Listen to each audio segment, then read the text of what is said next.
कराची वालों को बिजली का बड़ा झटका, 9 रुपए 66 पैसे फी यूनिट इजाफे की मंजूरी। इजाफा मई की माहाना फ्यूल एडजस्टमेंट की मद में किया गया। नेपरा ने सवाल किया कि इलेक्ट्रिक की सस्ती बिजली ना लेने की मंतक समझ नहीं आती।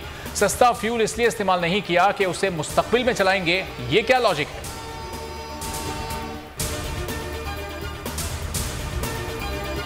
शहबाज हुकूमत लोड शेडिंग पर काबू पाने में मुकम्मल नाकाम। मुल्क में लोड शेडिंग का राज, 12 से 14 घंटे लोड शेडिंग। शॉर्टफॉल 7,800 मेगावाट हो गया। बिजली की तलब 29,000, पैदावार 21,000 मेगावाट से जायद है।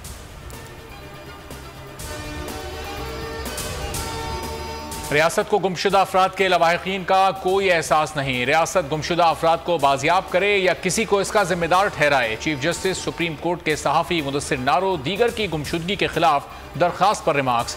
कहा, क्या ये समझें सिविलियन बालादस्ती की कोई हैसियत नहीं।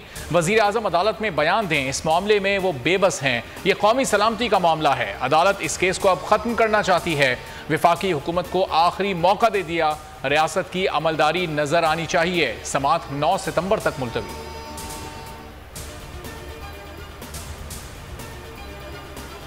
ओवरसीज पाकिस्तानियों को वोट की सहूलत। तहरीक इंसाफ सुप्रीम कोर्ट जा पहुंची। दायर दरखास्त में विफाक, इलेक्शन कमीशन और नादरा को फरीक बनाया गया है।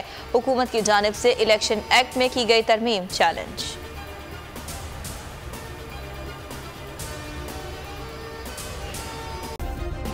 सब्सक्राइब करें और बेल दबाएं ताकि कोई खबर रह न जाए।